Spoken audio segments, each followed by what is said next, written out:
Oh, there's so much to unpack in this song.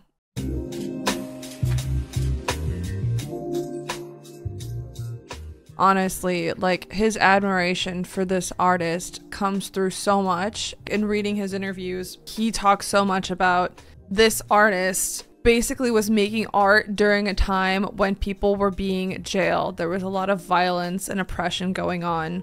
He was jailed multiple times. He was tortured. There was like starvation happening because this was during the Japanese occupation of Korea and then the Korean War. And so it was like a really miserable time to live in. And despite all of that, this guy Yoon was still making art. Like, he was just expressing himself with paintings, and Namjoon was like really captivated by that. Like, if you are suffering so much, why are you still making art? Why are you not focused on, I don't know, improving your life? And I think my interpretation, I think that Namjoon really connected with that, because I think we all kind of know, and Namjoon has said it, but he's, you know, he has suffered a lot over the years. He's gone through depression.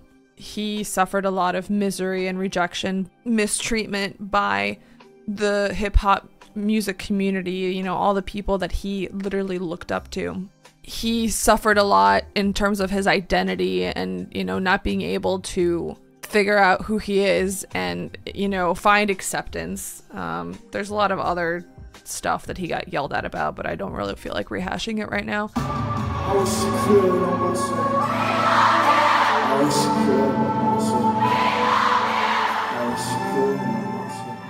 It comes through in his music, in his mixtapes, and the songs that he's made that just are about being sad, being alone, feeling like you don't belong anywhere. And I don't know if it's because of his decision to become part of BTS or if it's just something that he would have suffered in other ways no matter what. I think he wondered, like, I'm suffering so much, should I be making art?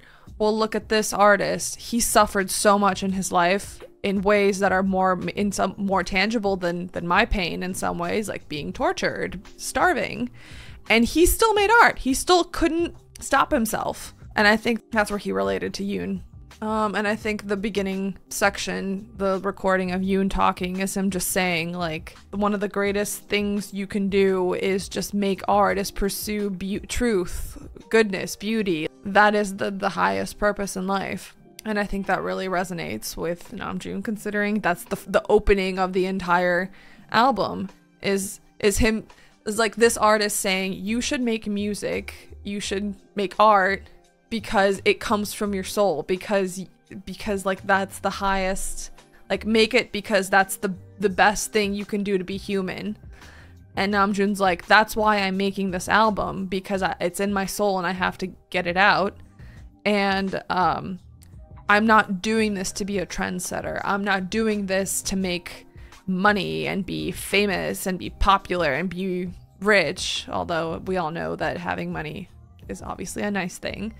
He's saying, like, I'm making this music because I can't not make it. And he literally repeats that in a bunch of interviews that we've read together. And he talks about it in Zach Sang's interview, that he's just like, a lot of music these days becomes popular through hype and not actual music talent. And he doesn't like it. And that he really likes being asked about his music with sincerity. When it comes to interview, what popped up in my mind first was you, because I told the label that if I have to interview with somebody, it's got to be Zach #1. So thanks for having me, brother. Thank you. That really, your kindness and your trust means the world to me. What is it like when you hear that feature for the first time?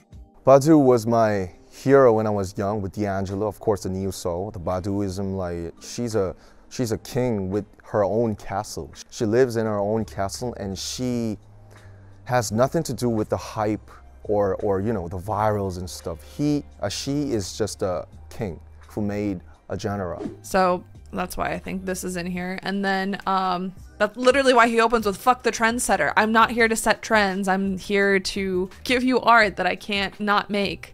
It's very interesting to me, by the way, to find out that, like, he wanted to be a poet. I guess I didn't really know that. I just knew that he always liked rap music. He always liked hip hop music, and that's why he went down the path. And to hear that, like, well, no, the true answer is that he always liked poetry, and that's why he pursued hip hop. I think is also probably a good distinction to make, considering it helps disassociate his love for that kind of music from the fact that that community turned their backs on him. The fingers pointed at me from left and right now points at that mountain, telling me that's where you have to go now. That's where you belong. Oh, you gonna be alone if you insist on those true intentions or whatever. This feels like that, like they get a lot of people whispering doubts in their ear. A lot of people telling them, oh, you need to do more of BTS stuff. You can't back off. Like whatever's popular, you have to keep doing that. You're gonna fuck up if you don't do that. Without your team, you're actually nothing. Why would you veer onto a trail from the highway? Like, this literally feels like people were telling him, don't make your solo album. You need to keep focusing on being in BTS as a group. It doesn't matter if you're suffering. You're so successful as a group. You need to do more of that. You're gonna fuck up your image if you make solo music that's so different, that won't be as successful. That's what I'm hearing from these lyrics. And I don't think that BTS should be taking advice and criticism from people who aren't in their shoes. The amount of support that they will get from ARMY, like we're a fandom that's, I think, unlike any other fandom that has existed in history. And I think we are this way because we fell in love with BTS and the artistry and their music.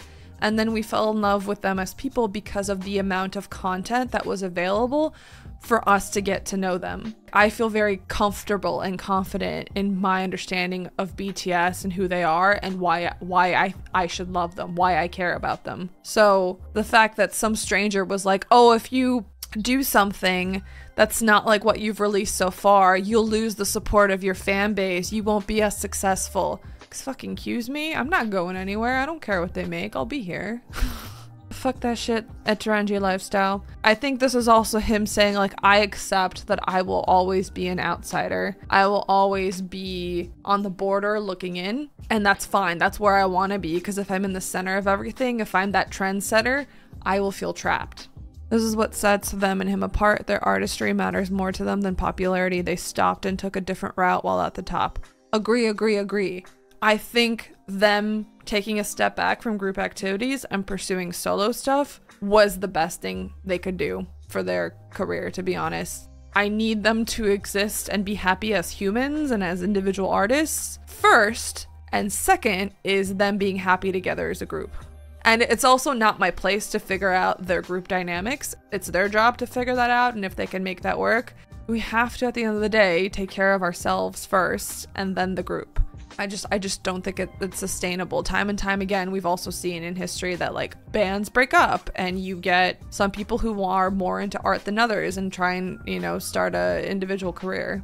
And it's because they didn't feel like they had the space to express themselves individually when they were a band. So the fact that BTS is like, we're still a band, but we're all gonna go express ourselves individually and make it clear that your expectations of music from Hobie should be Hobie's taste. Music from Namjoon should be Namjoon's taste. Music from Jin should be Jin's taste. And that doesn't mean that they're broken up forever. Still, I dream of things that are not allowed. Yeah, making music and stuff that's not allowed because it's not part of the image. This line, you keep the silence before you do something, is really interesting to me because Namjoon talked about it in one of his interviews. He said that, like, yeah, for most of my career, I've kept silence. I've kept the silence. I find it a very interesting thing to say. Like, my interpretation of it from the gut was that, like, every time scandal and stuff has surrounded BTS have not responded to it outside of stuff in their music that was written so vaguely that it could apply to anyone. And if someone said, hey, you're talking about me, then as Yoongi said, well, if the shoe fits, I guess you're the one who recognizes yourself in this shitty diss. I guess you think you're that bad. That's what I was thinking he meant by, like, I keep the silence. Like, from my career, I've kept silent. I interpreted that as like, oh, you've given space for people to interpret my music and the things I've made on their own. You be a human till the death of you, I think, is like that call of don't be larger than yourself. Be the humble human, the small human that you are, and revel in the fact that you only have to be yourself. until you die. And then the way I interpret the chorus, I want to be a human before I do some art. I want to live my life, and then I want to make art from it. And then the line, it's a cruel world, but that's gonna be my part. I think there's two interpretations of that, because on the one hand, I thought that he was calling back to how like Yoon lived in cruel times where people were being tortured and jailed and starved, but he was still making art. And this is Namjoon saying like, our world is still shitty and full of horrible things, but my part in it is still just to make my art. Or it could be, I may not be accepted for the art that I'm making, but I'm gonna fucking make it anyway. And in my mind, I feel like both of those interpretations could exist at once, because I feel like Namjoon would definitely do that. He likes multiple interpretations. And then, because true beauty is a true sadness, now you can feel my madness. Multiple interpretations. I don't know if you guys listened to the Zach Sang interview, but in it, Namjoon said that it's like the lyric that Yoon would give, that true beauty is a true sorrow, but he changed the word to sadness so that it would rhyme with madness.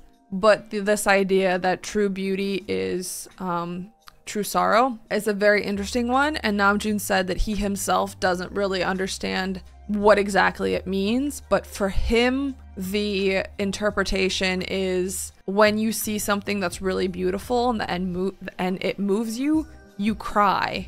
And if you're happy, you cry, and if you're sad, you cry. So crying because you're moved by something is truly beautiful. And that also, when he listens to music from other artists that's really good, he gets really frustrated and mad because he wishes he had made it. So the line, true beauty is a true sadness, Namjoon said that we can all interpret that line for ourselves, but for him, it's the kind of intense crying and sadness he feels when he sees art. The other way I could interpret that line is like madness being the other meaning of that word, like being crazy. So like this line means I want to create true art, true beauty, and it's going to make me really sad and drive me crazy. This is what I'm focusing on, and I'm telling you that this is like my goal, to be creating art, beauty, being sad all the time, being like really in my feels and in pain. So now you can, on your end, feel how crazy I am. Like, that's what I'm trying to do. What it did with the techniques, what is it with the skills, what is it with all the words in your lyrics that you can't feel? Okay, I have two interpretations of this line. Either he's talking to Yoon here and he's saying like, what are your techniques and skills? Like, what did you do here that makes me feel your art? But I don't think that's like I'm not confident in that interpretation. My more confident interpretation is that this is him talking to artists who make music for the sake of making music, like people who just want to be career musicians and be a pop star just because they want to be famous and all that.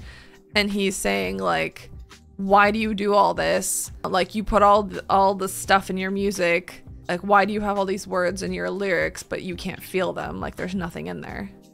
K-pop factories, yeah, maybe. And then I think after this, he goes back to talking to Yoon.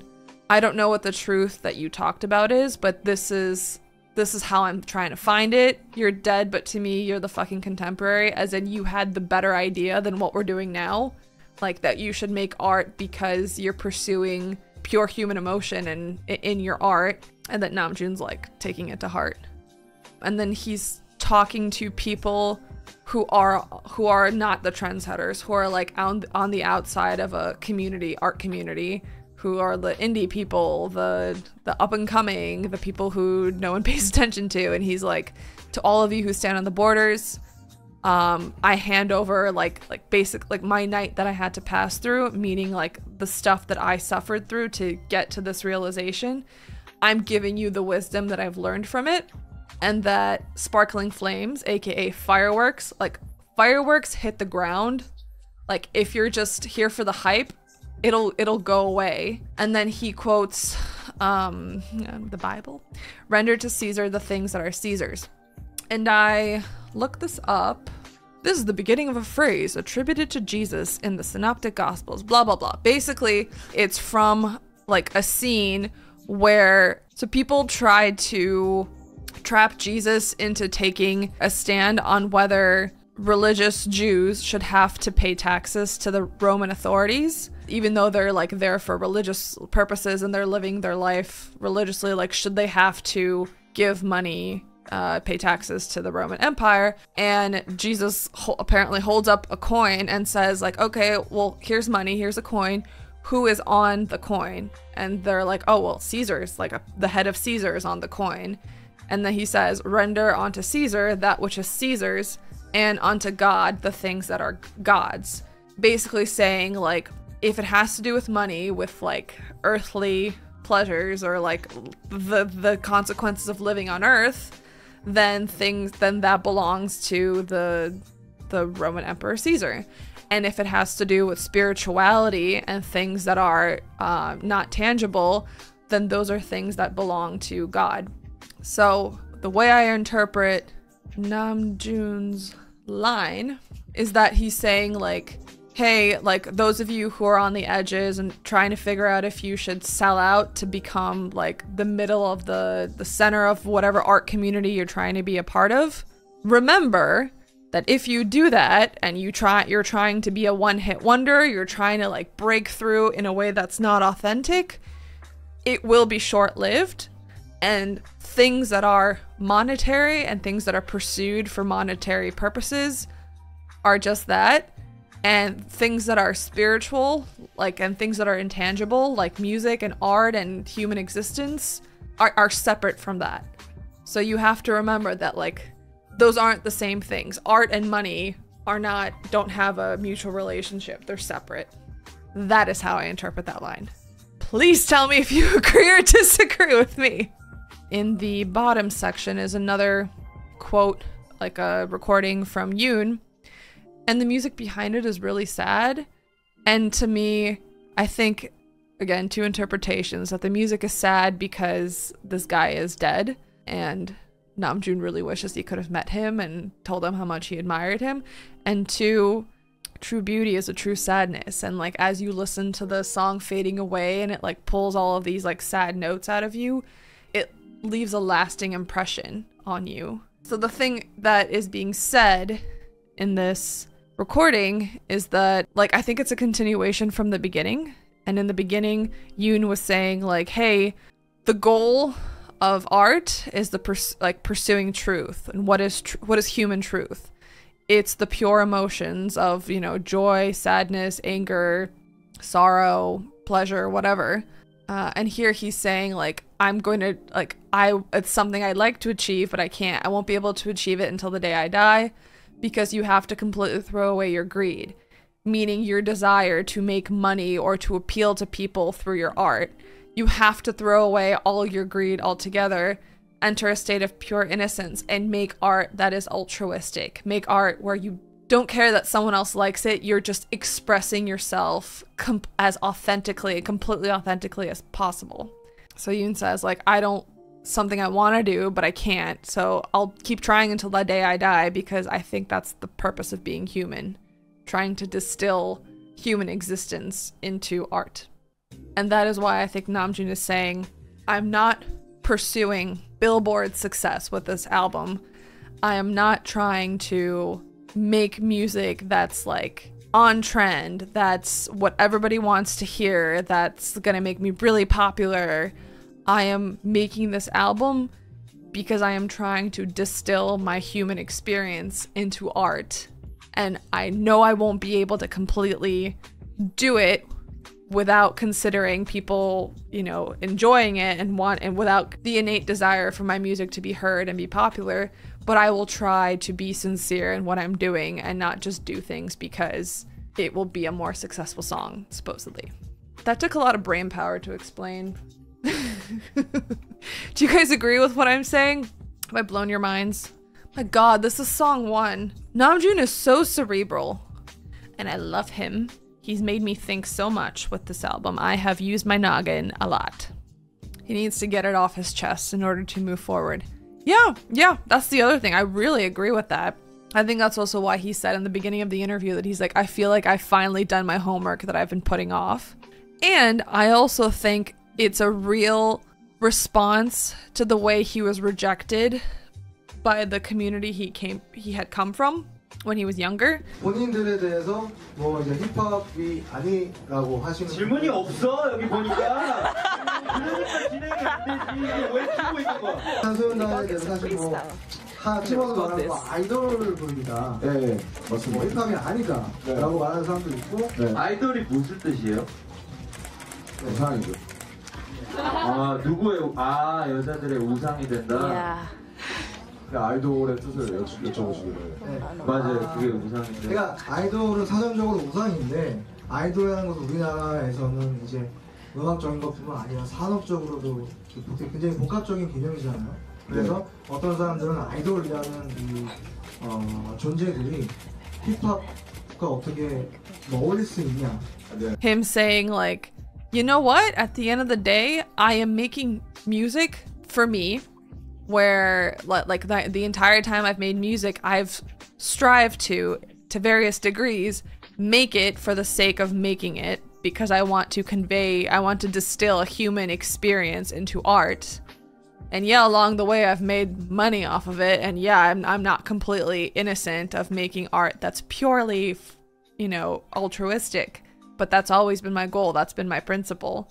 And also, fuck you, hip-hop community, I'm better at this than you are. So I think, yeah, this is him finally expressing himself completely on his own in a way that he can say, like, no one helped me. No one hijacked my message. I didn't have to compromise anything I wanted to say and tweak it so that other people in the group could sing it or perform it or relate to it. This is all 100% me. And I'm still better at this than you. It sucks it took him so long to make his album because he was so busy with the group, but at the same time, it allowed him to experience more and perfect his album even more. Exactly, I feel the same way. I also really think he talks about wondering how his life would have been if he hadn't joined BTS, if he had gone off to college and then studied something, or like become an office worker, or, you know, like done anything besides what he did. Would he have been happier? Would he have been less miserable? Him having lived his life for like a decade with so much pain inside and feeling like he had done something wrong to be living like this, and to see this other artist go, that's life. You make art because of your existence, not you make art on the side and like you're not supposed to experience pain. I feel like Namjoon was like, I went down this path of making art and it generated a lot of pain and misery for me and depression. And Yoon's like, yeah, no, I had a lot of pain, misery in my life as well, but I made art despite that because I was like, I don't care. I need to make my art. The pain was there. And I feel like that might have helped Namjoon realize like, it doesn't matter that this path was what gave me pain. That doesn't make this the worst path. This is the best thing I could have done for myself. I made all the best decisions I could have made. Like, they're not mutually exclusive. Given their country's work culture, he probably would have been miserable regardless. At least this way he's living and breathing his art. Yes, like 3000%. Just because you picked one path and encountered a lot of pain and misery doesn't mean the other paths would have been free of that misery. We all experience struggles in our lives, no matter what we do. Unfortunately, life is pain. So, like, it just comes in different forms, and it'll bother you differently. So, at least you did the thing that made you happy.